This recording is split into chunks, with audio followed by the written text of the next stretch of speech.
Aujourd'hui, nous allons voir comment établir une facture sur Sage Gestion commerciale.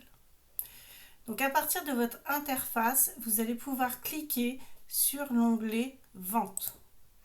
Vous avez plusieurs éléments. Dans la zone déroulante, vous avez l'assistant Top Facture qui va vous permettre de créer des factures très rapidement. Puis vous avez deux autres menus, donc Facture d'acompte qui va vous servir pour établir des factures d'acompte. Également un onglet Facture. Nous allons nous intéresser à celui-ci. Lorsque vous cliquez sur l'onglet Facture, une nouvelle page s'ouvre. Vous pouvez alors cliquer sur Créer. Une autre page s'ouvre. Vous allez pouvoir visualiser le numéro de facture qui a été attribué automatiquement par le logiciel. Ce numéro ne peut pas être changé puisque c'est un ordre chronologique paramétré lors du paramétrage du logiciel. Vous avez la date qui s'affiche automatiquement. Dans les informations clients, vous allez pouvoir aller sélectionner vos clients dans la liste des clients. Donc nous avions au préalable créé le code client transversal formation. Vous pouvez, si le client n'apparaît pas dans votre liste, le créer également à partir d'ici. Donc il suffit de cliquer sur créer et répéter les étapes que nous avons vues précédemment. Donc là, je vais sélectionner transversal formation en cliquant deux fois dessus. Vous pouvez constater que le mode de règlement associé à notre client transversal formation est intégré tout seul. La date d'échéance se met automatiquement à la date du jour. Vous pourriez tout à fait mettre une date d'échéance, par exemple, sur une date par rapport à votre fin d'objectif, également une date personnalisée aussi en cliquant sur le petit calendrier. Quand vous cliquez sur le petit calendrier, nous pourrions tout à fait, par exemple, prendre le 10 juillet. Je fais OK et vous voyez que la date d'échéance, en général 30 jours, a été mise automatiquement. Ensuite, nous allons nous intéresser au corps de la facture. Donc, vous pouvez visualiser une colonne article, description, quantité, prix unitaire hors taxe, prix unitaire TTC. Pour pouvoir ajouter un code article, vous pourriez par exemple cliquer sur la première cellule et vous avez accès à la liste de vos articles. Donc là, si vous avez un article qui n'apparaît pas, de la même manière, vous pouvez aller le créer automatiquement en cliquant sur l'onglet Créer qui se trouve ici. Donc là, par exemple, moi je vais prendre le dernier, article divers, en cliquant deux fois dessus. L'avantage de créer vos articles est que quand vous allez sélectionner le code, vous pourriez avoir par exemple dans ce champ description quelque chose qui sera automatiquement renseigné. Nous allons voir plus tard comment créer les articles.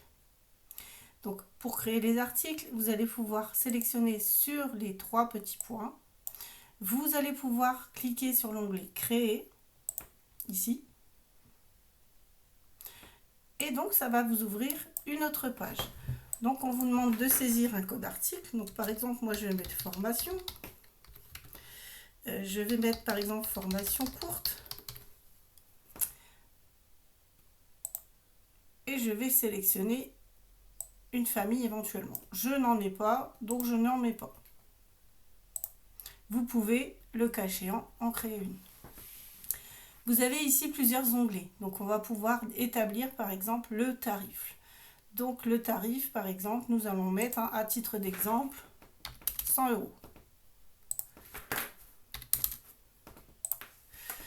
Vous pouvez mettre ici en fait la formation courte. Donc si vous avez d'autres choses à ajouter, c'est dans ce champ que vous pouvez tout à fait le rajouter. Imaginons que vous avez rempli tous les champs dont vous avez besoin. Il vous suffit de cliquer sur OK et votre code est créé. Donc pour revenir, pour exemple, nous allons donc sélectionner celui-ci. Je clique sur formation, je fais OK, ou comme tout à l'heure, je clique deux fois sur formation. Pour valider et que le code article soit pris en compte, je vais aller cliquer en fait dans la zone ici, grisée, afin que votre code article soit bien pris en compte. Donc on retrouve bien dans la désignation formation courte, quantité 1, prix unitaire, ce que nous avions défini au préalable. Nous pouvons ajouter des choses dans le pied de facture qui se trouve ici. Par exemple, si j'ai envie de mettre une remise. Voilà. Donc ici, on retrouvera le taux et le montant applicable à la remise. Nous pourrions voilà, aller travailler sur le fait de facturer en TTC ou alors changer également notre TVA. D'accord? Donc on voit ici que les TVA sont par code. Vous voyez, j'ai sélectionné le code 2, on est à 5,5. Je sélectionne le code 6, on est à 2,10. Le code 4, 10%. Donc on va rester sur 20%. D'accord? Au niveau de l'info tiers, on va retrouver en fait les coordonnées de notre client, transversal formation.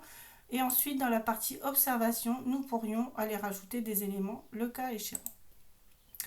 Si nous avions d'autres lignes à ajouter, il suffit en fait de cliquer tout simplement sur ajouter pour aller chercher un autre article. Donc, et nous pourrions par exemple dans cet article-là ajouter voilà, prestations annexes par exemple. Vous saisissez directement dans le champ, vous cliquez en dessous pour valider et vous pouvez tout à fait, par exemple, rajouter votre prix sur le côté. La TVA également, si par exemple vous avez une ligne à 20%, une seconde à 5, vous pouvez par exemple changer tout à fait ici le code de votre TVA. Notre facture est quasiment terminée. Si vous souhaitez la visualiser, vous pouvez cliquer sur aperçu, vous pouvez également l'imprimer. Quoi qu'il en soit, pour pouvoir la finaliser, vous devez absolument la valider. Donc nous cliquons sur valider. Le logiciel nous demande si nous voulons bien enregistrer les modifications intervenues dans la nouvelle facture. Nous allons cliquer sur oui. Nous avons toujours notre code de TVA intracommunautaire qui est incorrect puisque le code doit être de 13 caractères. Donc je vais continuer de la même manière. Et le logiciel me demande si je veux régler la pièce, imprimer la pièce ou envoyer la pièce par email. Donc moi je veux simplement faire un aperçu. Je clique sur OK. Donc là le logiciel m'indique qu'il a bien validé la pièce client. Attention en fait que le client transversal dépasse son encours, ce qui est logique puisqu'on l'a laissé à 0. Et nous avons toujours le code erreur par rapport à notre code de TVA intracommunautaire qui était incorrect au paramétrage. Nous faisons continuer et nous pouvons aller sélectionner la facture qui nous convient. Donc là on va prendre par exemple le modèle A4.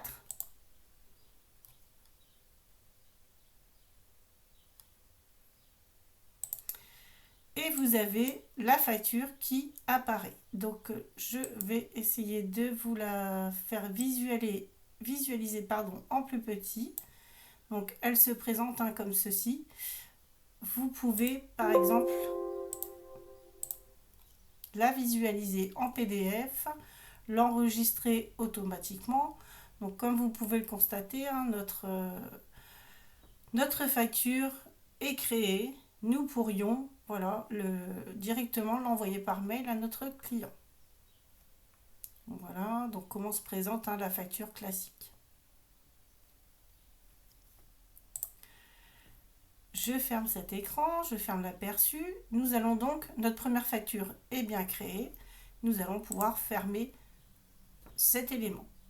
Dans notre liste de factures, vous voyez en fait que notre facture transversale formation 001 a bien été créée et qu'elle sera à régler. Donc ici, nous retrouverons l'intégralité de la liste de nos factures créées.